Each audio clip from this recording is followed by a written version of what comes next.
সন্ধ্যা ৭:৩০টায় জাতির উদ্দেশ্যে ভাষণ দেবেন অন্তর্বর্তী সরকারের প্রধান উপদেষ্টা ডক্টর মোহাম্মদ ইউনূস। প্রধান উপদেষ্টার প্রেস উইং থেকে বিষয়টি জানানো হয়েছে। বিটিভি ওয়ার্ল্ড ও বিটিভি চট্টগ্রাম কেন্দ্র থেকে ভাষণটি সম্প্রচার করা হবে। জাতির উদ্দেশ্যে দেয়া ভাষণে প্রধান উপদেষ্টা সমসাময়িক বিভিন্ন ইস্যুতে কথা বলতে পারেন। এর আগে গত ২৫শে আগস্ট জাতির উদ্দেশ্যে ভাষণ দেন প্রধান উপদেষ্টা ডক্টর মোহাম্মদ ইউনূস। ছাত্র জনতার অভ্যুত্থানে গত ৫ই আগস্ট আওয়ামী লীগ সরকারের পতন হয়। এরপর ৮ই আগস্ট নোবেলজয়ী অর্থনীতিবিদ ডক্টর মোহাম্মদ ইউনূসকে প্রধান উপদেষ্টা করে অন্তর্বর্তী সরকার গঠিত হয়।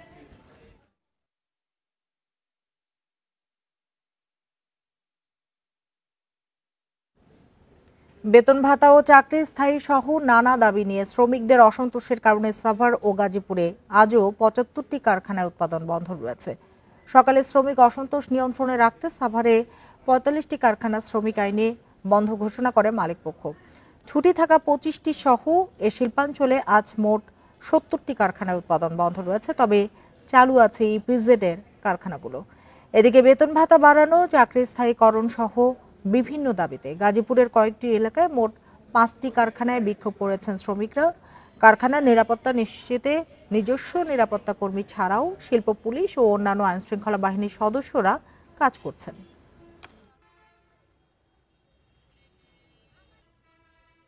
শ্রমিকদের মধ্যে নিজেদের মধ্যে কিছু বিরোধ আছে, ম্যানেজমেন্টের সাথে বিরোধ আছে।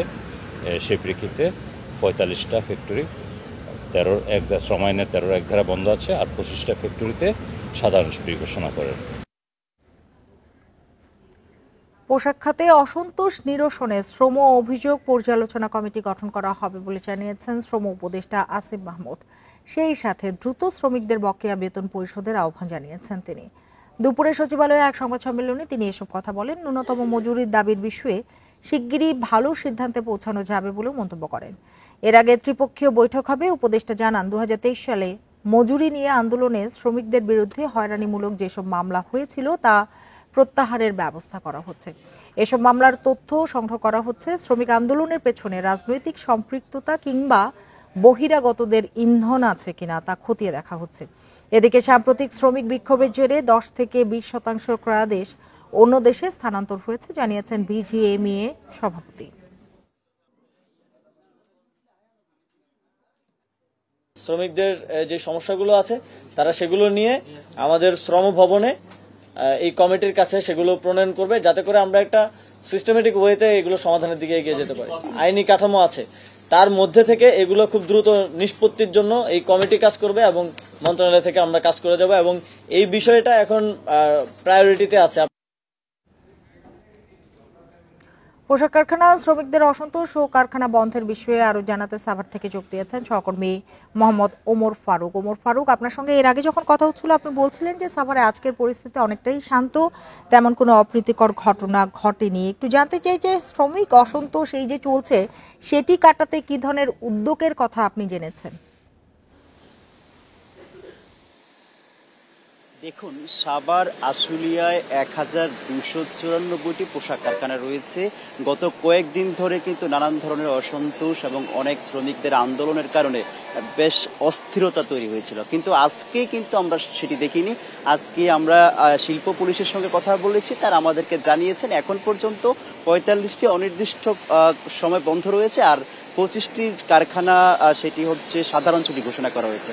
এখন আসা যাক কি কারণে এই ধরনের ঘটনাগুলো ঘটছে। আমরা এখানকার পোশাক শ্রমিকদের সঙ্গে কথা বলেছি, তারা বলছিলেন যে বিষয়টি যে তাদের বেতন বৃদ্ধি, তাদের যে টিফিন অর্থাৎ দুপুরে যে খাবারের বিল বৃদ্ধি সহ নানান যে দাবি দেওয়া আছে, দাবি দেওয়া নিয়ে তারা আন্দোলনে নেমেছে। এখন অনেক সময় দেখা যায় অনেক গর্ভবতী নারীরাও যখন তাদেরকে ছাঁটাই করা হতো, কথায় কথায় তাদেরকে ছাঁটাই করে দিত, বিভিন্ন শ্রমিকদের কথায় কথায় তাদেরকে তাদের কারখানা থেকে ছাঁটাই করে দেওয়া হতো, সেই সব যেন না হয়, অর্থাৎ তাদের যে নিশ্চয়তা চাচ্ছেন তাদের চাকুরি। আমরা এখানকার কয়েকজন মালিকের সঙ্গে এর আগে কথা বলার চেষ্টা করেছি, তারা বলছিলেন যে রাজনৈতিকভাবে অস্থিরতা তৈরি করার জন্য কিছু মানুষ আসলে এই ধরনের আন্দোলনগুলো করে যাচ্ছে। এর আগে গত অক্টোবরে এই পোশাক কারখানাগুলোতে নানান ধরনের অস্থিরতা তৈরি হয়েছিল, নানান ধরনের আন্দোলন তৈরি হয়েছিল। তখনকার কিন্তু শিল্প পুলিশ স্পষ্ট ঘোষণা দিয়েছিল যে রাজনৈতিক অস্থিরতা ছিল, এবং সেইটার রেশ কিনা সেটিও কিন্তু একটি দেখার বিষয়ে দাঁড়িয়েছে। আরেকটি বিষয় জানিয়ে রাখে, আজকে সকালে কয়েকটি কারখানার মধ্যে কিন্তু যারা শ্রমিক রয়েছে তারা আন্দোলনে নেমেছিল, কিন্তু এই বেগতিক অবস্থা দেখে পোশাক কারখানার মালিকরা সেসব প্রতিষ্ঠান বন্ধ করে দিয়েছে। এছাড়া আমি বেশ কয়েকটি অর্থাৎ 30 থেকে 40টি কারখানা আমি নিজেও ঘুরেছি, সকল জায়গা কিন্তু বন্ধ রয়েছে। কোনো ধরনের পোশাক শ্রমিক সেই জায়গাগুলোতে প্রবেশ করতে পারছে না এবং দেয়ালে এবং গেইটে কিন্তু লেখা রয়েছে যেন কোনো এই কারখানাটি বন্ধ রয়েছে। তবে আমরা এখানে প্রত্যেকটা কারখানার সামনে, বিশেষ করে বড় বড় যে কারখানাগুলো রয়েছে এইসব কারখানার সামনে আমরা আইনশৃঙ্খলা বাহিনীর সদস্যদেরকে দেখতে পেয়েছি, পুলিশ, র্যাব এবং সেনা সদস্যদেরকে আমরা টহল দিতে দেখেছি। তবে আইনশৃঙ্খলা বাহিনী আমাদেরকে যে বিষয়টি জানিয়েছে, কোনো ধরনের যাতে অস্থিরতা না তৈরি হয়, বিক্ষোভ না হয়, সেই সব পুনরাবৃত্তি যাতে না ঘটে, তারা সেই দিকে ব্যবস্থা গ্রহণ করছে। আপনাদেরকে একটু তথ্য জানিয়ে রাখি, গত কয়েক বছরে বেশ কিছু আন্দোলন হয়েছিল, শ্রমিক আন্দোলন। সেসব আন্দোলনে অনেকের নামে মামলা হয়েছে, হামলা হয়েছে এবং তারা চাচ্ছেন এই আন্দোলনের মাধ্যমে এইসব মামলা যাতে তুলে ফেলে এবং কারখানা যারা মালিক রয়েছেন এইসব মামলা যেন তাদেরকে প্রত্যাহার করে নেয়, সেই বিষয়টিও মাথায় রেখে আসলে এখানে কাজ করে যাচ্ছে। তবে আজকে সারা যে সাভার এবং আশুলিয়া ঘুরে আমার কাছে যে বিষয়টি মনে হয়েছে সেটি হচ্ছে যে এই পোশাক খাতকে অস্থিরতা তৈরি করার জন্য কিছু মানুষ আসলে তারা এই ইন্ধন দিয়ে যাচ্ছে এবং সেইগুলোকে খুঁজে বের করার দায়িত্ব আইনশৃঙ্খলা বাহিনীর সদস্যদের। তাদের সঙ্গে আমরা কথা বলেছি, তারা বলছেন অতি দ্রুতই কি কারণে আসলে পোশাক খাতে অস্থিরতা সেটি খুঁজে বের করার চেষ্টা করবে। তবে আজকে যে বিষয়টি দেখলাম, 1294টি পোশাক কারখানার মধ্যে মাত্র 70টি পোশাক কারখানা বন্ধ রয়েছে। সেই অনুযায়ী আজকে কিন্তু মোটামুটি পরিস্থিতি স্বাভাবিক বলা যায়। ওমর, আপনাকে অনেক ধন্যবাদ আমাদের সাথে যোগ দেওয়ার জন্য। বৈষম্য বিরোধী আন্দোলনে ছাত্র জনতার ওপর গুলি ও হামলার অভিযোগে সাবেক সংসদ সদস্য মাশরাফি বিন মুর্তজা সহ 90 জনের বিরুদ্ধে মামলা হয়েছে। মামলায় আসামি করা হয়েছে তার বাবা গোলাম মুর্তজা স্বপনকেও। এছাড়া এই মামলায় অজ্ঞাত আসামি করা হয়েছে আরও 300 জনকে। গতরাতে নড়াইল সদর থানায় মামলাটি করেন সদর উপজেলা বিএনপির সদস্য সচিব শেখ মোস্তফা আল মুজাহিদুর রহমান পলাশ। মামলার অভিযোগে বলা হয়, আন্দোলনের সময় ছাত্র জনতাকে দমনে মাশরাফি ও তার বাবার নেতৃত্বে আসামিরা গত 4 আগস্ট অস্ত্র নিয়ে নড়াইল চৌরাস্তায় সমাবেশ করে। সমাবেশ থেকে অভিযুক্তরা আন্দোলনকারী ছাত্র জনতার উপর হামলা চালায়।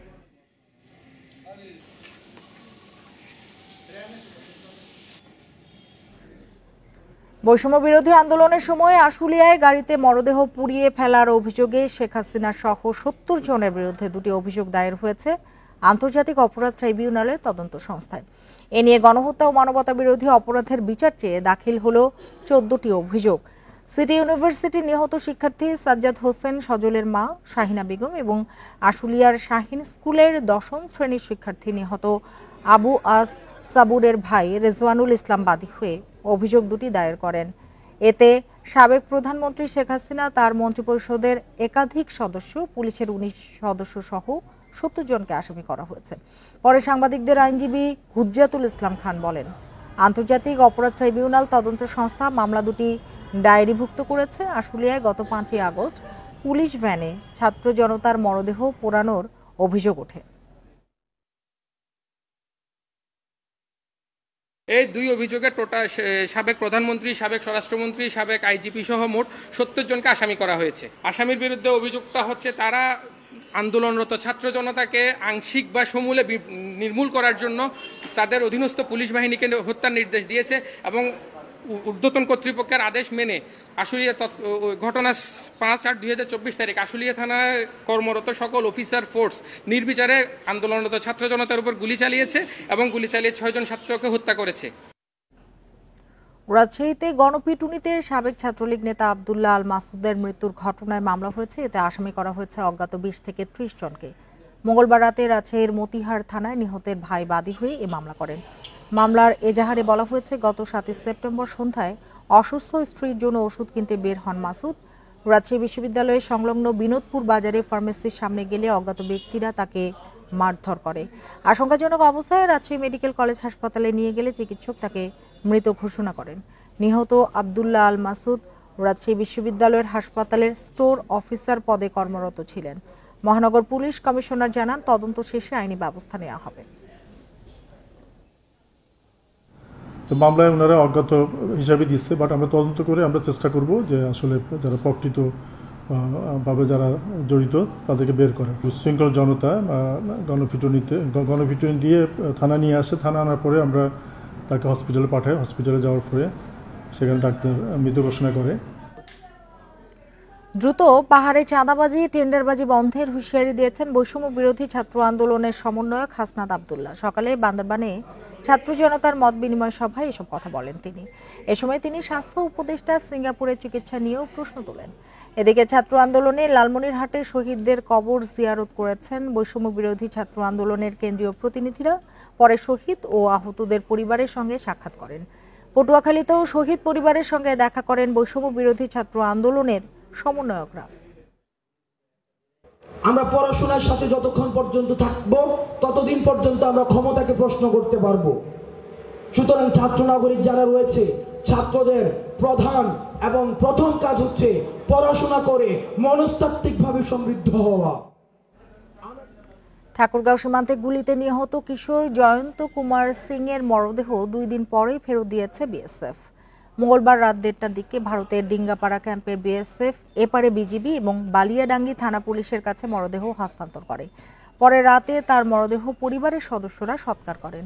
সোমবার ভোরে ধনতলা সীমান্তে বিএসএফ এর গুলিতে নিহত হয় 15 বছর বয়সী কিশোর জয়ন্ত। কাঁটাতারের কাছ থেকে ছেলের মরদেহ ফেরত আনার সময় গুলিবিদ্ধ হন জয়ন্তের বাবা মহাদেব কুমার সিং ও প্রতিবেশী দরবারু নামে আরেকজন। কক্সবাজারের উখিয়ায় আলাদা ঘটনায় সন্ত্রাসীদের গুলিতে 2 রোহিঙ্গা নিহত হয়েছে। সকালে উখিয়ার কুতুপালংয়ে 2টি ক্যাম্পে এ হত্যাকাণ্ডের ঘটনা ঘটে। উখিয়া থানার ওসি জানান, কুতুপালং 4 নম্বর ও 20 নম্বর ক্যাম্পে হামলা চালিয়ে 2 জনকে গুলি করে পালিয়ে যায় সন্ত্রাসীরা। নিহতরা হলেন 4 নম্বর ক্যাম্পের বাসিন্দা রহমতুল্লাহ ও 20 নম্বর ক্যাম্পের ইমাম হোসেন। মূলত আধিপত্য বিস্তারকে কেন্দ্র করে এসব হত্যাকাণ্ডের ঘটনা ঘটছে বলেও জানায় পুলিশ। হত্যাকাণ্ডে জড়িতদের ধরতে অভিযান চলছে।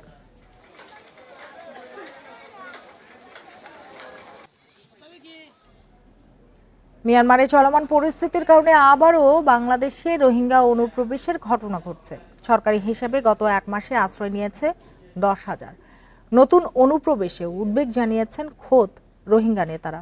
আর সচেতন মহল বলছেন, যা দেশের জন্য অশনি সংকেত।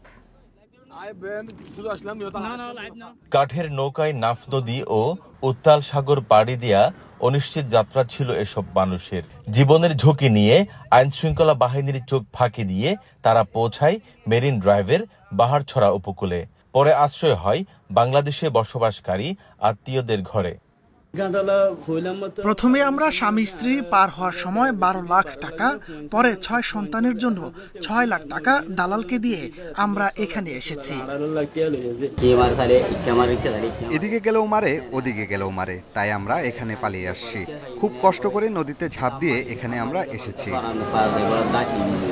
সরকারি হিসেবে গত 1 মাসে বাংলাদেশে অনুপ্রবেশ করেছে অন্তত 10,000 রোহিঙ্গা। তবে বাস্তবে এই সংখ্যা আরো বেশি বলছেন সচেতন মহল, যা দেশের জন্য অশনি সংকেত। এটা আমাদের জন্য সত্যি একটা উদ্বেগের বিষয়। এই ধরনের অনুপ্রবেশ না ঘটতে পারে, এই ধরনের ব্যবস্থা সরকারের উভয় পক্ষের সাথে আলাপ করে নেওয়া উচিত। নতুন করে অনুপ্রবেশ নিয়ে উদ্বেগ জানিয়েছেন খুদ রোহিঙ্গা নেতারা। অন্যান্য দেশকেও সংকটকালীন সময়ে এগিয়ে আসার আহ্বান তাদের। এখন প্রতিদিন যে যেভাবে পারে বাংলাদেশে ঢুকে পড়ছে, যা শুধু বাংলাদেশের জন্য নয়, পুরো বিশ্বের জন্য বড় চ্যালেঞ্জ হয়ে পড়েছে। শরণার্থী ত্রাণ ও প্রত্যাবাসন কমিশনারের দাবি, অর্থের লোভে রোহিঙ্গা অনুপ্রবেশে উৎসাহিত করছে কিছু দালাল চক্র। কিছু দালাল শ্রেণী তৈরি হয়েছে, যে তারা রোহিঙ্গাদেরকে নিয়ে হয়তো ব্যবসা করছে এবং তাদেরকে এখানে ঢোকার জন্য সহযোগিতা করছে। আমি এক্স্যাক্টলি এখন আপনাকে বলতে পারবো না, কারণ এগুলো অফিসিয়ালি আমরা কাউন্ট করিনি, রেজিস্ট্রেশন প্রসেসের মধ্যে আসেনি। 2017 সালের মিয়ানমারে দমন পীড়নের মুখে পালিয়ে বাংলাদেশে আশ্রয় নেয় 7 লাখের বেশি রোহিঙ্গা। সরকারি হিসেবে সব মিলে বর্তমানে সেই সংখ্যা 12 লাখের বেশি। তৌফিকুল ইসলাম, ইন্ডিপেন্ডেন্ট নিউজ, কক্সবাজার। এ বিষয়ে আরো জানাতে কক্সবাজার থেকে যোগ দিয়েছেন সহকর্মী তৌফিকুল ইসলাম। তৌফিকুল, গত 2-3 দিনে যদি বলি, কি পরিমাণ রোহিঙ্গা এসেছেন আর অনুপ্রবেশ বন্ধে উদ্যোগ কেমন দেখছেন আপনি?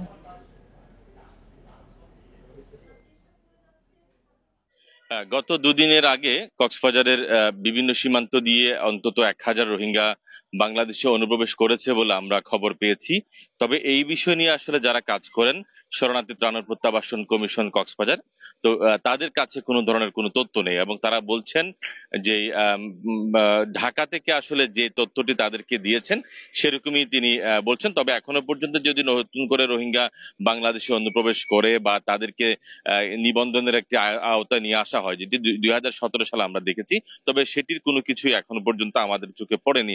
আমি কথা বলেছি কক্সবাজার শরণার্থী ত্রাণ ও প্রত্যাবাসন কমিশনার সাথে কথা বলেছি, তিনি আমাকে জানিয়েছেন এবং যে এক শ্রেণীর দালাল চক্র এই তাদেরকে বাংলাদেশে অনুপ্রবেশ করানোর ক্ষেত্রে কাজ করে যাচ্ছেন এবং এটি থেকে আসলে অনেকটা আইন শৃঙ্খলা বাহিনী অর্থাৎ সীমান্তবর্তী বাহিনী তাদেরকে সজাগ থাকারও একটি কথা বলছেন। তো পাশাপাশি আপনি জানেন যে মিয়ানমারের ওপারে সংঘর্ষ হচ্ছে এখনো পর্যন্ত মিয়ানমারের ওই প্রান্তে, সেখানে সীমান্ত এলাকায় মংডু শহরের পাশে যে সকল গ্রাম আছে সেই সকল গ্রামে অন্তত 50 থেকে 60,000 রোহিঙ্গা বিভিন্ন জায়গায় বিক্ষিপ্তভাবে জড়ো হয়েছেন, তারাও অনুপ্রবেশের করতে চাচ্ছেন। তবে বিজিবির সতর্ক পাহারায় তারা অনুপ্রবেশ করতে পারছে না। আমি টেকনাফ বিজিবির অধিনায়কের সাথে কথা বলেছি, তিনি বলছেন তারা যে আজকে নাফতদিতে নৌ মহড়া করেছেন এবং এটি কিন্তু তাদের নিয়মিত সেই মহড়া চলবে, যাতে কোনো ধরনের রোহিঙ্গা বাংলাদেশে যাতে আশ্রয় করতে না পারে। তবে এটি আমি আরেকটি বিষয় বলি, শরণার্থী ত্রাণ ও প্রত্যাবাসন কমিশনার বলছেন আমরা নতুন করে আর একজন রোহিঙ্গা কিন্তু বাংলাদেশে আমরা চাই না, যেহেতু অনেক রোহিঙ্গা বাংলাদেশে অবস্থান করছে, অনেকটা বাংলাদেশের উপর একটা চাপ পড়েছে বলে তিনি আমাদেরকে জানিয়েছেন।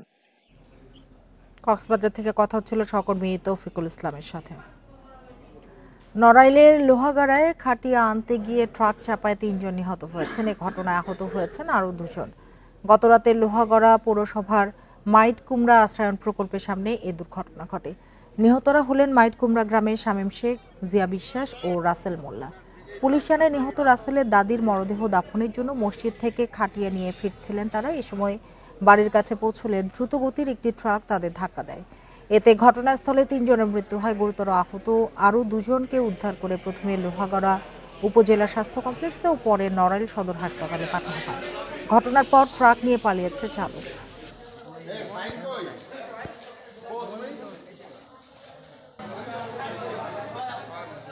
নাটোরে ট্রেনের ধাক্কায় 1 জন নিহত হয়েছেন। ভোরে স্টেশন বাজার রেলগেট সংলগ্ন আপ সিগন্যালের পাশে এ দুর্ঘটনা ঘটে। সান্তাহার রেলওয়ে থানার ওসি হাবিবুর রহমান জানান, সকালে স্টেশন বাজার এলাকার পাশে একজনের মরদেহ পড়ে থাকতে দেখেন এলাকাবাসী। খবর পেয়ে তা উদ্ধার করে ময়না তদন্তের জন্য নাটোর সদর হাসপাতালে পাঠানো হয়েছে। তার পরিচয় শনাক্তের চেষ্টা করছে পুলিশ।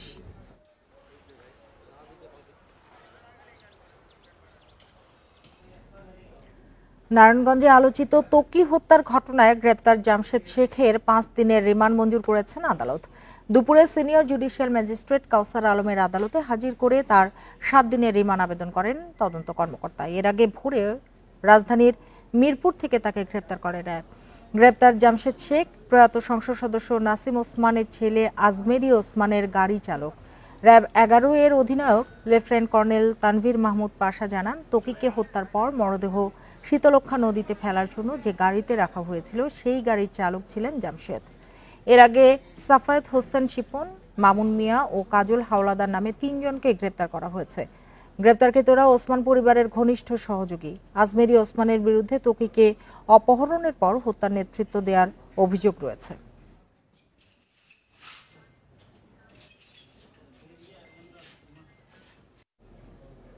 একদিনের ব্যবধানে বরিশাল নগরীর ফরেস্টার বাড়ি এলাকা থেকে পরিত্যক্ত অবস্থায় আরও একটি সাউন্ড গ্রেনেড পাওয়া গেছে। এর আগে 9 সেপ্টেম্বর একটি সাউন্ড গ্রেনেড উদ্ধার করা হয়। পুলিশ জানায় সকালে 999-এ ফোন দিয়ে বিষয়টি তাদের জানানো হয়েছে। এরপর পুলিশ ফরেস্টার বাড়ি এলাকায় পৌঁছে পরিত্যক্ত অবস্থায় গ্রেনেডটি দেখতে পায়। বিষয়টি সেনাবাহিনীকে জানালে তারা ঘটনাস্থলে পৌঁছে বাড়িটি ঘিরে রাখে। ধারণা করা হচ্ছে যৌথ বাহিনীর অভিযান এড়াতে কেউ এটিকে ফেলে যেতে পারে।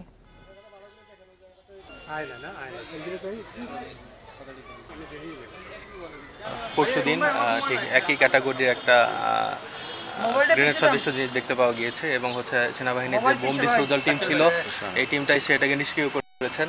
তো কেউ আসলে একই ধরনের একটা গ্রেনেড সদস্য দেখা যাচ্ছে। এই ঘটনাটা জিডি করে রাখা হয়েছে, মামলা হয়নি। তো আমরা দেখি তদন্ত সাপেক্ষে এটা বলা যাবে। পুলিশের কাছে প্রভাবশালী তারাই যারা নির্যাতিত, নিপীড়িত বলে মন্তব্য করেছেন নওগাঁর নতুন পুলিশ সুপার মোহাম্মদ কুতুবুদ্দিন। দুপুরে পুলিশ সুপার কার্যালয়ে জেলার গণমাধ্যম কর্মীদের সাথে মত বিনিময়ে তিনি এসব কথা বলেন। পুলিশ সুপার বলেন, জনগণের সদস্যর কথা শুনে আইনগত সহায়তা দিতে পুলিশ বদ্ধপরিকর। আইনগত প্রক্রিয়ার মাধ্যমে সবার ন্যায় বিচার নিশ্চিত করা হবে। এদিকে জেলায় আর কোনো আয়নাঘর থাকবে না বলে মন্তব্য করেছেন চাঁপাইনবাবগঞ্জের নতুন পুলিশ সুপার রেজাউল করিম। পুলিশের মধ্যে স্থবিরতা কাটিয়ে উঠেছে উল্লেখ করে পুলিশ সুপার বলেন, এরই মধ্যে পুলিশ সক্রিয় হতে শুরু করেছে। সাংবাদিকদের সাথে মত বিনিময় করেছেন মুন্সিগঞ্জের নতুন পুলিশ সুপার শামসুল আলম সরকার। এ সময় পুলিশের কেউ অনৈতিক কাজে যুক্ত থাকলে তাদের বিরুদ্ধে জিরো টলারেন্স নীতি অবলম্বন করা হবে বলে জানান তিনি। ন্যায় বিচার নিশ্চিত করব এবং এই কাজ আমরা সাংবাদিক ভাইরা এবং যারা আমাদের নাগরিক বিন্দু আছেন সম্মানিত, তাদের সাথে একযোগে একভাবে কাজ করব। আমরা প্রভাবশালী সংজ্ঞাটা যেভাবে প্রচলিত আছে সেই প্রচলিত ধারায় আর থাকবে না। চুয়াডাঙ্গা বাস মালিক সমিতি ও ইজি বাইক চালকদের দ্বন্দ্বের জেরে পঞ্চম দিনের মতো মেহেরপুর চুয়াডাঙ্গা সড়কে বাস চলাচল বন্ধ রয়েছে। তবে চলাচল করছে দূরপাল্লার যানবাহন। পঞ্চম দিনের মতো বাস বন্ধ থাকায় যাত্রীরা পড়েছেন চরম দুর্ভোগে। গন্তব্যে যাওয়ার একমাত্র ভরসা ভ্যান আর ইজি বাইক, এজন্য বাড়তি ভাড়া গুনতে হচ্ছে তাদের। এদিকে সড়কে অবৈধ যানবাহন বন্ধ না করা পর্যন্ত বাস চলাচল বন্ধ থাকবে বলে জানিয়েছে বাস মালিক ও শ্রমিক ইউনিয়ন।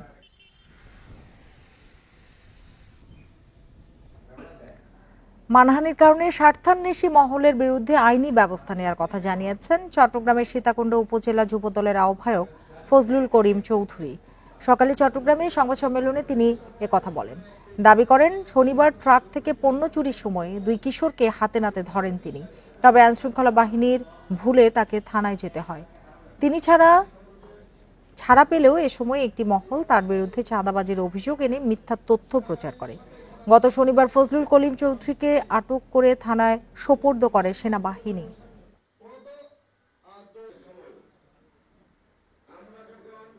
আসলে এই ঘটনাটি কারা করেছে আসলে আমি বলতে পারবো না। স্বার্থান্বেষী মহল আসলে আমাকে হেয় প্রতিপন্ন করার জন্য এই ঘটনাটি ঘটিয়েছে। স্বৈরশাসনের পতনের পর আত্মগোপনে আওয়ামী লীগের বেশিরভাগ নেতাকর্মী, এতে একচেটিয়া ঝুট ব্যবসা নিয়ন্ত্রণ হারায় তারা। এ অবস্থায় নতুন করে কয়েকটি পক্ষ ঝুট ব্যবসার নিয়ন্ত্রণ নিতে বেপরোয়া। হামলা ও হুমকি পাচ্ছেন বলে অভিযোগ অনেক গার্মেন্টস মালিকদের। শিল্প বাণিজ্য নগরী নারায়ণগঞ্জে 700-র বেশি রপ্তানিমুখী পোশাক শিল্প কারখানা। অভিযোগ আছে, এসব কারখানার ঝুট ব্যবসা নিয়ন্ত্রণ করত আওয়ামী লীগ ও এর অঙ্গ সংগঠনের স্থানীয় নেতাকর্মীরা। 5 আগস্ট আওয়ামী লীগ সরকারের পতনের পর তাদের অনেকেই আত্মগোপনে।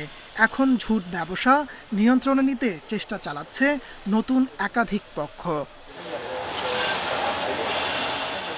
গার্মেন্টস মালিকরা বলছেন, দেশের চলমান পরিস্থিতিতে ব্যবসা টিকিয়ে রাখতেই হিমশিম খেতে হচ্ছে তাদের। এর মধ্যে ঝুট ব্যবসার একটি পক্ষ আড়ালে চলে যাওয়ার পর একাধিক পক্ষ নানাভাবে হুমকি দিচ্ছে। অনেকেই সুযোগ নেওয়ার চেষ্টা করছে, তাদের আধিপত্য বিস্তার করার চেষ্টা করছে। ইভেন 1-2 গ্রুপ না, একই মহল্লার মধ্যে কয়েক গ্রুপ আইসা বিভিন্নভাবে ফোন দিচ্ছে। নারায়ণগঞ্জে ঝুট ব্যবসা দখলে নিতে কয়েকটি গ্রুপের মধ্যে হামলা, সংঘর্ষ ও ভাঙচুরের ঘটনাও ঘটেছে। এতে আতঙ্কিত পোশাক শ্রমিকরা। আমরা চাই আমাদের ফ্যাক্টরিতে আমরা নিরাপত্তায় আসতে চাই, আমরা নিরাপদভাবে যেন বাসায় ফিরে যেতে চাই, আমরা সুষ্ঠু একটা পরিবেশ চাই। বিকেএমই এর সভাপতি বলছেন, সেনাবাহিনী ইন্ডাস্ট্রিয়াল সিকিউরিটি সেল গঠন করে ব্যবসায়ীদের নিরাপত্তা দিচ্ছে। শিল্প কলকারখানার এই নিরাপত্তার জন্য একটা সেল করা হয়েছে, কর্নেল এটার দায়িত্বে আছেন। তো উনি এটা সার্বক্ষণিক মনিটরিং করতেছেন এবং আমরা যখন এরকম কারোর নাম পাই আমরা সাথে সাথে এটা ওনার ওখানে পাঠিয়ে দিই। অভিযোগ পেলে ব্যবস্থা নেওয়ার আশ্বাস পুলিশের। কোনো মালিক পক্ষ তার কাছে কেউ চাঁদা চায় বা সে চাঁদাবাজির শিকার হয়, ওনারা অবশ্যই যদি আমাদের কাছে আইনগত সহায়তা চায় আমরা অবশ্যই ওনাদেরকে সহায়তা করব। নারায়ণগঞ্জের পোশাক কারখানাগুলোতে কাজ করে প্রায় 14 লাখ শ্রমিক। পোশাক খাতে স্বস্তি ফেরাতে দ্রুত পদক্ষেপ নেওয়ার তাগিদ তাদের। Independent news. গত 1 দশকে চট্টগ্রামে জাহাজ ভাঙা কারখানাগুলোতে 142 জন শ্রমিকের মৃত্যু হয়েছে। সাম্প্রতিক বছরগুলোতে সরকারি এবং আন্তর্জাতিক নানা তৎপরতার পরেও এসব ইয়ার্ডে মৃত্যুর মিছিল থামানো যাচ্ছে না। বিশেষজ্ঞরা বলছেন, শ্রমিকদের মৃত্যু বন্ধে বহুপক্ষীয় গাফিলতি রয়েছে, যদিও সেটি অস্বীকার করছে এই শিল্পের মালিকপক্ষ। বিশ্বের অন্যতম বিপজ্জনক কাজের একটি শিপ ব্রেকিং বা পুরনো জাহাজ ভাঙা।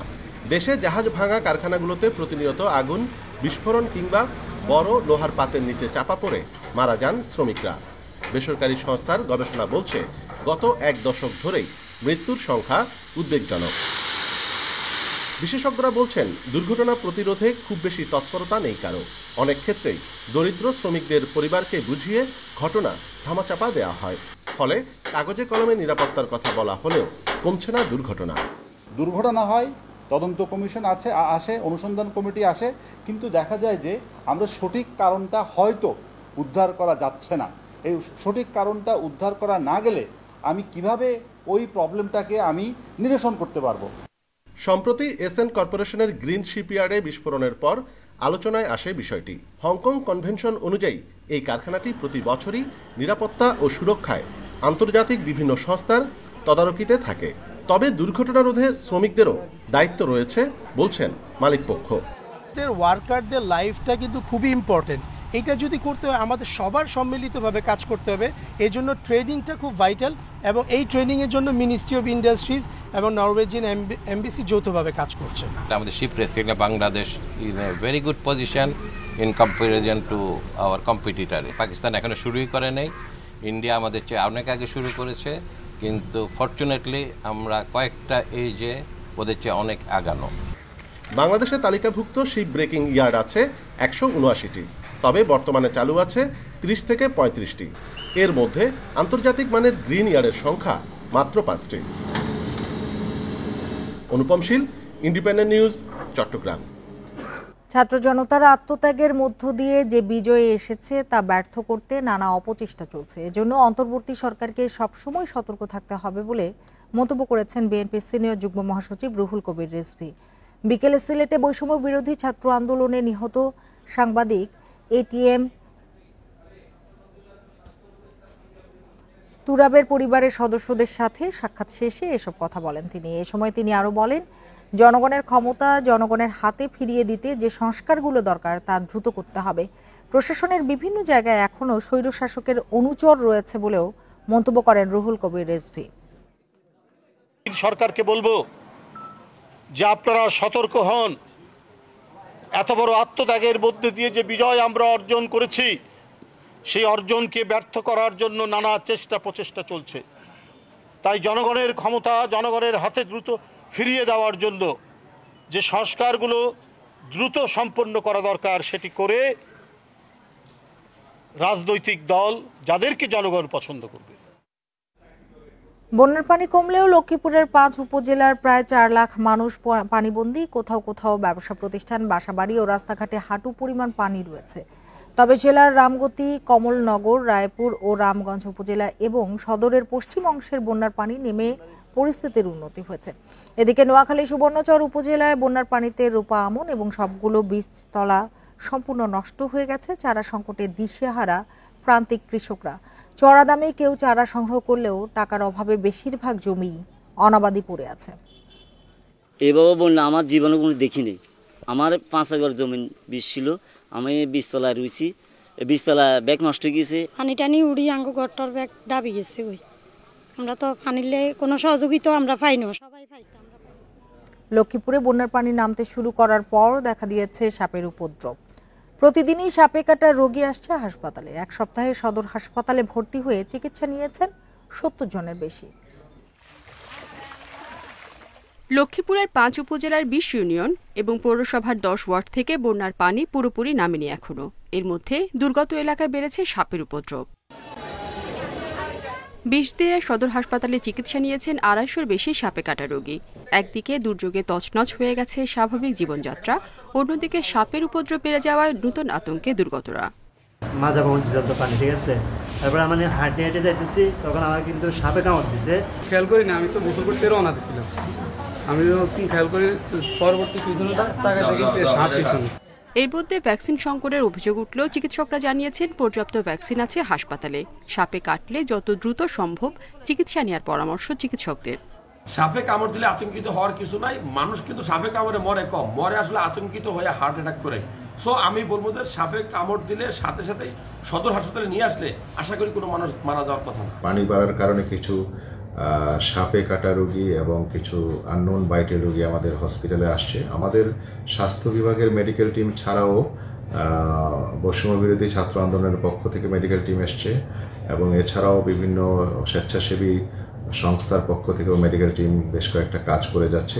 পরিস্থিতি বিবেচনায় পরামর্শ দেওয়া হচ্ছে সাপ নিয়ে অযথা আতঙ্কিত না হয়ে সচেতন হওয়ার। Independent news. সুনামগঞ্জের তাহিরপুরের জাদুকাটা নদীর পাড় কেটে বালু উত্তোলন করা হচ্ছে অবাধে। এতে নদী তীরের গ্রামগুলো পড়ছে ভাঙনের ঝুঁকিতে। প্রভাবশালীদের হুমকির মুখে অনেকটাই অসহায় স্থানীয়রা। জাদুকাটা নদীর পাড় কেটে বালু তোলা হচ্ছে দীর্ঘদিন ধরে। এই কাজে অবাধে ড্রেজার ও স্থানীয়ভাবে পরিচিত বোমা মেশিন ব্যবহার করছে প্রভাবশালীরা। নদীর তীরের কয়েক একর খাস জমিকে নিজেদের দাবি করে বালু তোলার সুযোগ করে দিচ্ছে কিছু ব্যক্তি। কেউ নিষেধ করলে দেয়া হয় মারধর ও মামলার হুমকি। নদীর তীর থেকে নির্বিচারে বালু তোলায় হুমকির মুখে পড়েছে অন্তত 20টি গ্রাম। আরো লাঠি দেখা কুদাম দিয়ে এগুলা জিনিস তো আমরা শক্তি দেখাই লইতেছে। এই নদী আজ থেকে 10 বছর আগে নদী কি ছিল, আর এখন তো এই নদী সাগরে পরিণত হচ্ছে এবং এর গভীরতা দিন দিন দিন দিন বাড়তেছে।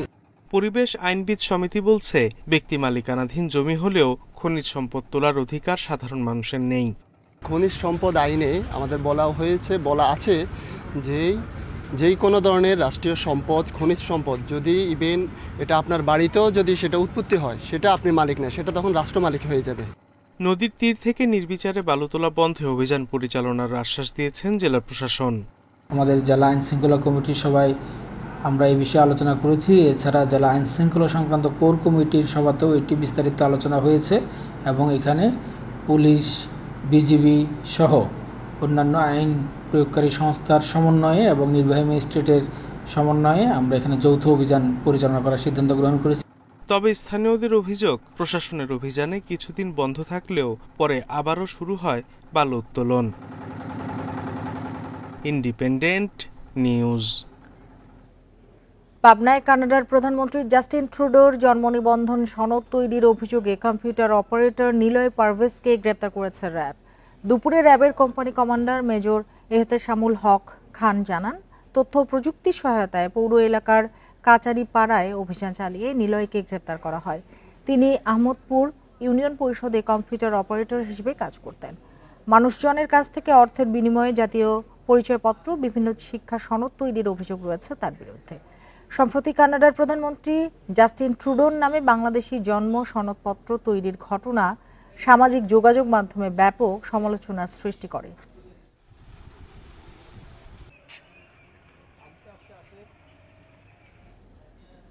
দিনাজপুরের হিলিতে নিম্ন আয়ের মানুষের মাঝে ফ্যামিলি কার্ডের মাধ্যমে টিসিবির পণ্য বিক্রি শুরু হয়েছে।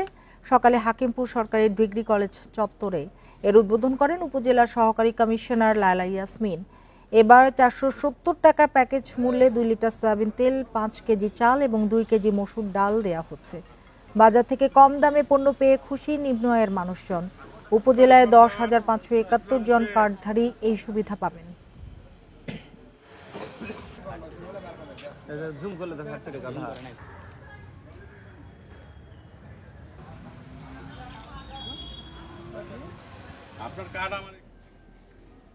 ঝিনাইদহে 1000 ফেন্সিডিল সহ এক মাদক কারবারিকে আটক করেছে র্যাব। ভোরে কালীগঞ্জ উপজেলার কাঁঠালবাগান গ্রাম থেকে তাকে আটক করা হয়। র্যাব জানায়, মাদক কেনা বেচা হচ্ছে এমন খবরে ওই এলাকায় অভিযান চালানো হয়। এ সময় র্যাবের উপস্থিতি টের পেয়ে অন্যরা পালিয়ে গেলেও ঘটনাস্থল থেকে আটক করা হয় মাদক কারবারি বাদশাহ সোলাইমানকে। জব্দ করা হয় 1012টি ফেন্সিডিল। আটক সোলাইমানকে থানায় সোপর্দ করা হয়েছে, তার বিরুদ্ধে মামলা হয়েছে।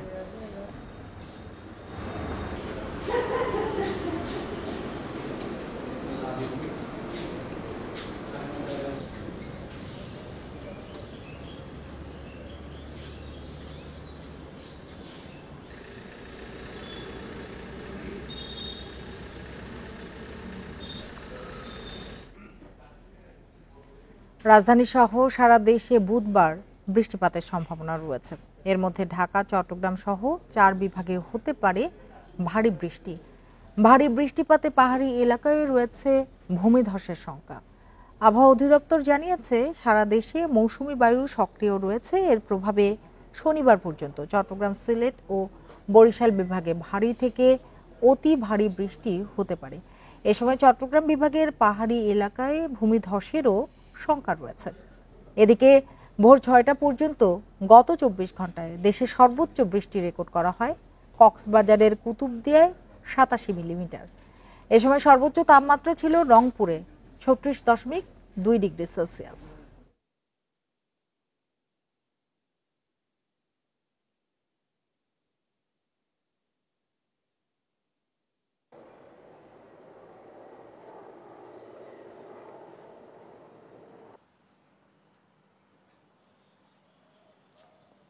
বিশেষ করে খুলনা, বরিশাল, চট্টগ্রামে ভারী থেকে অতি ভারী বর্ষণ হতে পারে এবং এই অতি ভারী বর্ষণের ফলে চট্টগ্রামের পাহাড়ি এলাকায় ভূমিধসেরও সম্ভাবনা রয়েছে। সেটা মোটামুটি একটু গুরুত্বপূর্ণ মেসেজ। এবং এই যে বৃষ্টিপাত, এই বৃষ্টিপাত আজকে থেকে আরও 3 দিন অব্যাহত থাকতে পারে। আর এই ছিল আজকের সমগ্র বাংলাদেশে ইন্ডিপেন্ডেন্ট টেলিভিশনের সব খবর। আরও বিস্তারিত জানতে চোখ রাখুন ফেসবুক, ইউটিউব এবং এক্সে। ধন্যবাদ সবাইকে এতক্ষণ সাথে থাকার জন্য।